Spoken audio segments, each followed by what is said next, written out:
and this podcast is for informational and educational purposes only and does not constitute financial advice. Please consult with a qualified financial professional for advice specific to your situation. The views and opinions expressed are those of the hosts and guests and do not necessarily reflect those of the podcast producers or sponsors. We make no representations or warranties regarding the accuracy or completeness of the content.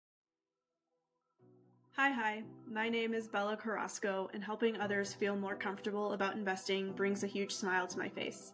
I pull together my resources to interview experts in each area of the due diligence process and answer how do you know questions when considering your future financial safety. But that wasn't enough for me. As an ex-collegiate soccer player, I know the parallels that athletes have with everyone else. That is, the fact that we all have several identities and the capability to add more skills to our repertoires, including investment knowledge. For these reasons, I also bring on athletes so that we can learn how they became confident in the investment world and learn the tips that got them there. We go deep into questions about many phases of the investment process, with the goal of helping you go from practice to game time confidently. This is the How Do You Know podcast. Today, we are talking with Ashley Shim, who is an ex-professional soccer player and has a few different projects in progress. She's creating an online football soccer training program, also trying to pass her Series 6 and 7 exam this year, on top of creating a platform to challenge athletes to rise up and excel on the financial field through real estate investment, which very similar to me. And so I'm so excited to have you here. And I'm selfish and always just like hearing how you got to where you are. So how did you decide this is a route that you wanted to go down? Yeah. So I guess, do you want the long, medium, or short? What do you have energy for? Let's go medium. Medium That's the sounds start. good. I like medium. Yeah. So I played soccer from a young age. I always knew I wanted to be a professional soccer player. Like, I always knew I was going to do that. There was no doubt in my mind I could do that. And then from a young age too, I always had an interest in business. And I didn't know what kind of like business I would be a part of or maybe own or be a partner of in the future. But when I was in middle school, I had a Pokemon card shop, and that was my first business, running out of my house, actually in my brother's room. Luckily for me, I didn't have to pay rent, so that was nice. And so we would set up our little shop and invite kids from school, and we would just sell cards like, I don't know, like 10 cents, 25 cents, like nothing crazy. But Pikachu was off the table, right? Like you had to keep Pikachu for yourself. But yeah, no, I had my own separate collection, and then I Nice. would Okay. sell like whatever else. So I always had been interested in like sports and business since I was a kid. And after playing pro and playing in Germany and Sweden, I played club there. After doing that, I went to the World Cup with my country. I'm from Jamaica. That was in 2019. That was super cool. And at the same time, I started a soccer academy in Miami. So we trained everybody from like toddlers, which you can't really train them. You just have fun and with them and hope they come back the next day. Yeah. And then up until like professional, semi-pro players, amateur players as well. So that was a great venture. I did that for 5 years, but I knew I wanted to get more into like business and finance on the real estate side. I've always been interested in that. I've honestly just been learning a lot, and I have some very big goals with like fund management and things like that. But right now I'm just in the multifamily space helping investors get into deals. That's great. And it's interesting to hear after doing a lot of these interviews how it seems like athletes just always have multiple identities. And it's not just athletes, right? We all can have multiple identities. But even from a young age, it's like, no, I know that I wanted to be a professional soccer player. But I also had this interest in business for some reason. I didn't really know what it was or where it would lead me, but I always just kind of had that in the back of my head. So that's been something cool and interesting to see throughout these conversations. But obviously, when you were overseas playing, you probably had to come to a crossroads and decide when it was time to officially hang up the boots. So, what pushed you over the edge there? Yeah, great question. I would say on trial, I was transferring teams. I was on trial in Sweden, and I had to stay there overnight, and my room was, I slept on a cot in the equipment room. My gosh. And I remember, I'll never forget this, Belle. I remember like literally laying down, looking at the ceiling, and I'm like, is this really what I signed up for? Like, is this really what I want to do? I love the game. It's great. I don't, blame like the state of the women's game at that point. It was what it was.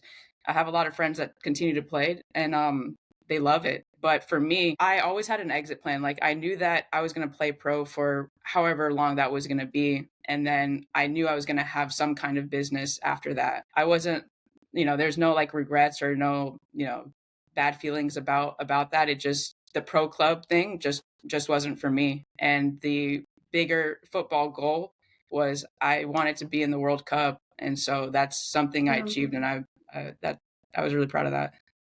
Oh, absolutely. That's such a great feeling, and not many people can say that they do that. So I just Thanks. don't get why you wanted to leave the cot, though. That sounds very comfortable and It was actually pretty comfortable. It was pretty comfortable, but I think there was other things I wanted to do.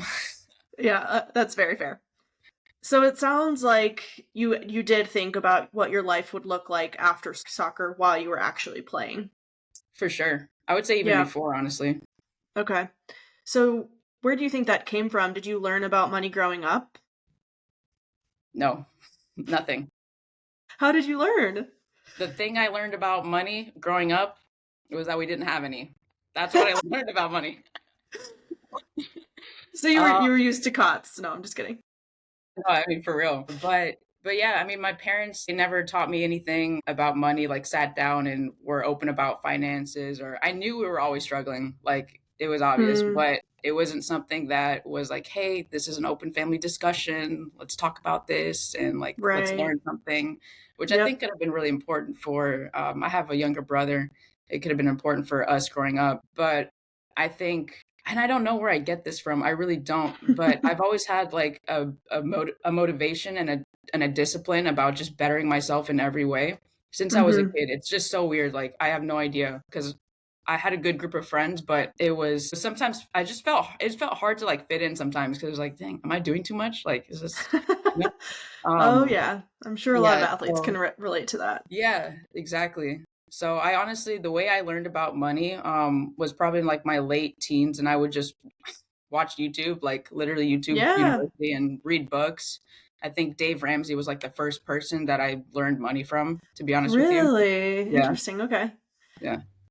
Yeah, no, we have the world at our fingertips now with the technology and access today Mhm. in today's day and age. So it's easier than ever to learn about any topic that you want. So there's definitely no excuse, but it's really cool that you had this business itch almost at an early age, but you weren't exposed to money or anything like that early on. But you Mhm. didn't let that stop you, which I think's really awesome too. And you just kind of self-taught yourself through your resources, and we all have access to those resources, so it's really what you make of them, really. For sure.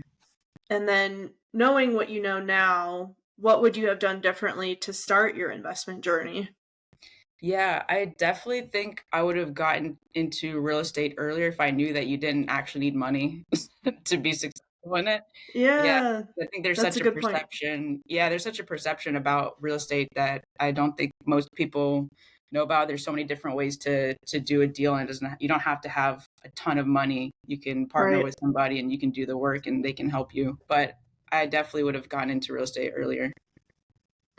So do you wish that you would have started investing earlier as well? Yeah, in terms of like the stock market or those kinds of things, I opened a Roth IRA when I was 19, and Hmm. that was like the only thing I knew responsibly about how to put money away for retirement. Mhm. And so, I mean, I honestly wish that I had like a teacher or someone I could look up to as I did in soccer for finances growing up, even in like Right. my teens. But in terms of like other assets, I just didn't know what else to do but Right. open a Roth IRA when I was 19. Hey, So that's something. I don't know. I don't think many 19-year-olds can say that. But that's a good point about having kind of a mentor or a coach, just like you did in sport. I think it really does help you get from A to B faster. There's just wisdom, and you can even find that through community if it's not necessarily one specific person. But that's why I encourage people to, even if you're interested in whatever it is, stocks, bonds, real estate, you name it, just figure out who is doing those things in your community, Mhm. or maybe who you can be connected to, because even just starting the conversation, a lot of Mhm. those myths maybe can Myths, be yeah. uncovered and you can just get to the next step. But you just never know what can come out of those conversations. And I always say, even just like putting it Yeah. out into the world, it's crazy what can come back to you. Yeah, that's so true. Because I definitely didn't think about that, when I was younger, like, the same way I went and sought out certain soccer coaches, like, I could have probably done the Yeah, same thing with the financial part. I blew up a margin account trading options. Don't recommend you if you don't did? know what you're doing. Yeah, like, super bad. What? Yeah, when I was, like, in my early 20s, I was like, "Well, yep, I'm not gonna do this again." Oh my Being able to gosh. be with, like, people who are smart about, I guess, certain assets or investing, I mean, options aren't really an asset, but, yeah, it was funny, but not funny. Wait, I have to know more about this story. This sounds way too good to just pass by right now. So, what were you just like trading in your Roth IRA, or what kind of inspired this trading? YouTube. Okay. Hi. But no, yeah, I wasn't trading in my Roth IRA. I opened an account with a company called TradeKing. They don't exist Okay. anymore. I think E-Trade bought them out, but I don't know if E-Trade even exists anymore. But yeah, I had just like worked and saved some money and I put it into an account there. I started to buy individual stocks and like I was going through the financials, like the SEC filings and stuff to just to kind of get familiar with what would Mm, make sense and what wouldn't make sense for me, and then would hold those for a little while. And then the options thing, it was just like, when you're young and immature and inexperienced in things and in life, flashy things might catch your attention. And so oh, obviously, sure. and still today in this, like right now, we got a lot of people on social media claiming to be something and like, Yeah. I don't know, the gurus and all that stuff. Um, Mm-hmm. but yeah, it was like one of those things from then I was like watching YouTube, like, wow, I can make X amount of money in a really short time. Let In me two try that. hours, yeah. Yeah, no, terrible idea. Don't recommend. If it's too good to be true, it might be too good to be true. But it's funny because I was actually having a similar discussion about that, how there's all these online gurus that just kind of popped up overnight. And it's so important as you, as a viewer, listener, watcher, to make sure that you're doing your homework on who that person is and make sure that they actually have the data to support what they're doing. Like, have they actually walked this walk? Or are they just trying to teach people what they think should be the way, I guess? Absolutely. So YouTube can be a force for good and for evil. Yeah. Yeah, definitely do your due diligence. Who would you say has helped you along the way as it relates to money? Was it simply just yourself in YouTubing, or would you say someone else kind of helped you too? Yeah, I would say two people helped me a lot. When I opened that Roth IRA, I actually had my Series 6 at that age. Oh, Yeah, I let the license expire because I went to play soccer and all that stuff. But yeah. I had two people that I worked with in a financial services company in Jacksonville, and I was kind of like remote because I was in Miami being a student athlete and then Mm-hmm. trying to be like in finance at the same time, but it just wasn't realistic for me. And then I wanted to focus on soccer full time because of the professional career that I wanted to attain. But yeah, two of my like supervisors basically taught me a lot about money at that age. That's But in awesome. terms of from then to now, I guess I'm still looking for that, honestly, like someone Mm-hmm. who's for real. Hey, if you're out there, give Yeah, Ashley a right? DM. Right? No, it's great that you sought out that mentorship and coaching because you knew that you didn't have all the answers. So was it someone that you approached, or did it kind of just happen organically? Yeah, I guess it happened kind of organically. So I think it was like a summer where do you know Cutco? Do you remember that company? Yes, I do. Yeah, like the kitchenware and knives. I was like doing door to door sales with Cutco. Just So cutting people up. Yeah, so I was selling kitchenware in college in the summer, and I met a guy who I was trying to sell to, and he was like, "Why are you selling this? Like, come learn about money for real." And I'm like, "Okay, sounds good." Oh my gosh, that's really cool. Yeah, Yeah, it's funny where the steps lead you on the journey. You just never yeah, know. yeah. And for you to know, you know I'm Jamaican, but I don't know if you know about Jamaican people. Jamaican people have like all kinds of jobs, so there are gonna be some Okay. things that like you're just gonna uncover through conversation. Like, Oh, so cool. don't be shocked that I was selling knives because every Jamaican has like more than three jobs at one point. Well, let's see what else we'll uncover throughout this conversation. um, which reminds me, so with the options experience that you have, would you say that there was any big lessons learned through that too? Yeah. So I bought this book like a long time ago, and it was really just different strategies that you can use. I don't even remember the names. This was probably like 8 years ago, like straddles or basic just buying puts and calls or selling Okay. short. So with the book, I mean, really with options, what I learned was that you can use volatility to your advantage. Mm-hmm. But mostly options, I think what I learned was mostly options should be used as like a hedge and not Okay. just to like trade short term and make money in the short Sure. term. Yeah, so I would say options have their own purpose, but I think a lot of people misuse things and Yep. try to get the quick return. We're used to instantaneous gratification, and building wealth doesn't always happen that way. Usually it Yeah, doesn't. yeah, for sure. And so that book is specifically about the options trading then, Yeah, right? Or literally is it different. other? Okay. Yeah, just literally different strategies of Okay. options trading, and that's it. Wow, And that's so intriguing. yeah. Yeah, I was also reading this article that said no matter what cycle that you're in, it's inevitable, right? We're going to have ups and downs. Mhm. But there's going to be opportunity in every point in that cycle. So maybe Mhm. that's also where the options come in. Like this is when you can hedge during certain specific times. For sure. There's always like little nuggets that you learn along the way, like we were talking about earlier. So, what has been the most surprising thing for you on this journey?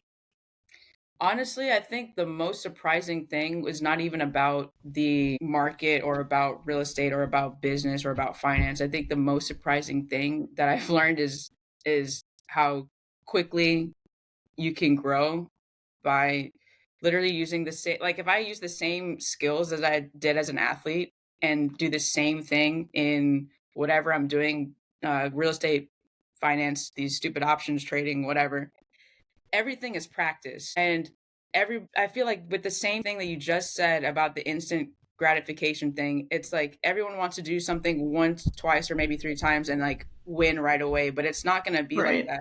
Everything is literally practice. Like getting on the phone and cold calling or getting on the phone and speaking with investors or doing face to face. Not everybody is going to work with you, and that's fine, but it's another chance to practice your pitch or another chance to understand what it is that you're presenting to people and what they're going to be investing in, how to understand the capital stack, how to understand the distributions. So it's like it doesn't matter if it doesn't work out if a couple times, but it's literally every single thing is practice. And I think that's honestly the most surprising thing that I have taken away from this journey and realizing, okay, if I want to be a good soccer player and if I want to be a great passer, for example, I literally Mm-hmm. have to pass the ball like 1,000 times to be really good at it over various distances, taking different first touches. Like it's literally the same thing as what I'm doing now, but obviously not on the field. So that's for me, that's the most surprising thing. No, that's really well said. And I even prefer to invest with people that go an inch wide and a mile deep rather than being a jack of all trades because of that specific reason. You Hmm. need the reps, you need the experience, and you're probably not going to get that if you're focusing on soccer and football and baseball. In order to really become a master of your craft, it is, like you said, getting those reps in. So it's a really good point. Switching over to more of the investment portfolio side of things, what do you look for in an investment? So honestly, I'm not doing like any active, like in terms of the stock market, like nothing active. I just have Hmm. a couple ETFs that I put money into and that's it. I think with that and then that and real estate are honestly the only two things I'm investing in right now. I've tried the crypto thing, to be honest with you. Like, I don't get it. I don't know why. And here's another, this is like one of the first books. It's like super jacked up that I learned about investing from. But Warren Buffett always said, don't invest in things that you don't understand. And I don't know why Yeah. I decided to do that as well. So that It's obviously it didn't go great. it's one of those things that like people got so rich overnight by Yeah. investing in crypto, and so it's like, okay, I don't really get this, but I'm just gonna ride that train, and Yeah. have like the herd mentality. Yeah. And that's when people can it can work out, I guess, if you're, but I would say that's the exception rather Mhm. than what typically happens. Yeah, I think there's a lot of noise too, and you got to be pay attention to what's influencing you. I think that's like really, really Exactly. big. Yeah. Yes. So how did you come to the conclusion that you just wanted these ETFs in real estate? To be honest with you, like the ETF is just passive. I don't have to worry about it, and it's Right. just a set amount of money that comes out of my account and goes into it every month, and I never look at it. And then in terms of real estate, that's for me right now. It's active. At some point, I want it to be Hmm. totally passive, but like that's like far in the future. But I think real estate is it's fun. I like it. There's different assets you can work with. There's different asset classes. There's a lot of people who are really smart in this business, and I love learning from them and working with them. It's dynamic. Like nothing's ever this. There's nothing's ever the same. There's like a bunch of different ways you can put together a deal, or a bunch of different people you can work with. Not that I work with everybody, but there's like so many options. And I guess going back to relating that to soccer and like how this makes sense to me. It's like when I was playing for the national team, I was what my coaches called a utility player, meaning like I literally could play any position Mm. and be very good at any position. Don't put me in the goal because I was gonna say goalie. I'm not that brave. But it's like if you understand the basics and the foundation, like you can take that and you can apply it to any position on the field. So if I can learn the basics and foundations of real estate, it doesn't really, not that it doesn't matter, but it doesn't really matter what real estate asset it is if you understand the fundamentals. It's like that Marlon Maron song, I think is her name. The house will Mhm. fall if the bones aren't good, or something Mhm. like that. So it's exactly what you're saying, just making sure you have the fundamentals. And going back to crypto, you might not know what that is, but that's when it's important to, like you said, know thyself. Know, are you being influenced, or is this something that's actually a worthwhile investment? And if you don't, that's okay, but you just do your research and contact those people that do know Yeah. what crypto is. Or like you said, I just want ETF or stock market exposure. I don't know how to options trade, so let me make that more passive and just put it into a fund that just follows some sort Mhm. of S&P metric. And then if you are really good real estate investor, then that can be more of what you put your effort towards. But just to circle up that point, if you don't know necessarily the fundamentals, learn the fundamentals. And if you can't go beyond the fundamentals, it shouldn't necessarily deter you, but maybe just go with the people that do that every single day, and just make sure you're doing your due diligence on that person or group. Yeah, really well said. So if you had $1 million, you'd probably allocate it more towards real estate. But making those decisions is still very scary, just making that wire or writing that check. So, how Mhm. do you gain confidence in moving forward with an investment? Yeah, honestly, just studying everything I can learn about it. I want to know also like who is involved in the investment, like who, if it's a fund, like what's the fund's performance, not that the past in like makes anything in the future happen, but know some kind of a track record of the team. I think returns are important. So it's not like I'm looking for a crazy return because that's also noise as well, but something that is keeping up with inflation and where our economy is at, which is kind of hard right now. That's a whole different topic. Honestly, just studying the investment, like the team for me is really important, like who's managing the project or the operation. And then can it provide a decent enough return for the amount that I'm going to put in? Right, exactly. First of all, just saying, okay, do I even believe in this specific asset Yeah. class is probably step number one. But step number two, which I think is a very important step, is just making sure who the team is. And like you said, past results aren't an indicator of the future ones, but it certainly proves the ability, like are they actually able to follow through with what they say they're going to follow through with? And that Yeah. certainly does make you feel a little bit better about what you're investing in.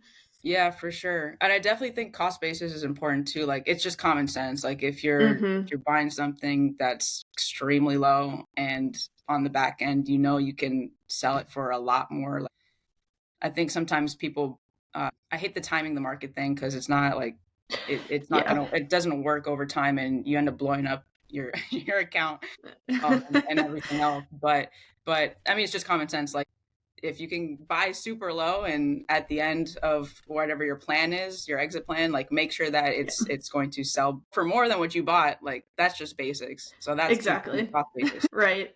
Yes, and I agree. Time in the market is better than timing the market because Mhm. even the best people at this craft, it's been proven that they even have a hard time timing it. So there's no way that a peasant like Mhm. me would be able to. And so it seems like if you're doing the due diligence, like obviously it can't Mhm. just be like throw money at anything, but Mhm. just compounding is such a powerful tool and the world's brightest people have agreed on that. So that's where time in the market, I think, is really beneficial.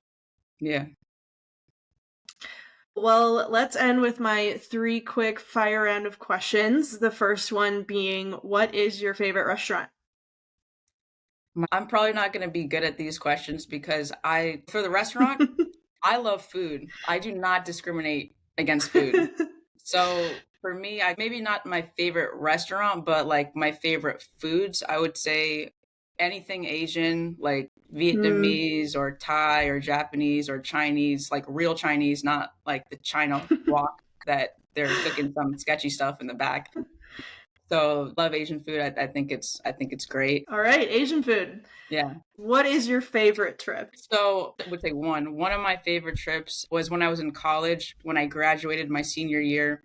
My best friend and we drove from Miami, Florida to Portland, Oregon, and we Wow. stopped. I couldn't remember how many states, to be honest with you. I'd have to really think about it, but we stopped in a bunch of different states and stayed with family and friends along the way. Did like state parks and did like fun stuff in the area until we got to her home in Portland, Oregon. And that was probably one of the best trips I've ever taken in my life. We took like about a month and a half to do it, so we really took our time Wow. to enjoy ourselves, like, the next day. Wow, that's awesome. What was Yeah, one of the state parks that sticks out in your mind that you visited? Zion. Okay. Yeah, yeah. It was I so I beautiful. I would love to explore more state parks. Right now, I'm more internationally focused. I think it's Mhm. because Okay. I think family, like, I'm hoping to settle down soon. So I'm Yeah, like, yeah. it's going to be hard to travel with a family to these foreign destinations, whereas I feel like a state park, yes, of course, traveling with kids is Mhm. always tough, but at least it's domestic and not as chaotic. Yeah, for sure. Where's your next, trip that you're planning internationally? I leave for London tomorrow. Whoa, nice. Good stuff. What's Yeah, in London? never been, but me and my Oh, sisters, we were trying to pick somewhere, and for whatever reason, London had affordable flights, and we decided to just go with it. sounds good. You'll enjoy that. I hope so. We'll see. I think we might do a Bordeaux trip too, so Okay, stay cool. tuned. I will. Last question is, what is a book that you've recently read that you enjoy? A book that I have picked up recently that I was very familiar with since childhood, but have not picked it up in a while. This is the best book on planet Oh, Earth, cool. the best book in the universe. People think they need a lot of different things to help their souls, and this is literally the only thing that you need. So this is literally my favorite book. Do you have a specific passage that you frequent or go to? Yeah, I mean, I think now I'm kind of in a place, well, not kind of, I'm definitely in a place where I'm coming back to God and really having Jesus as the focus and center of my life.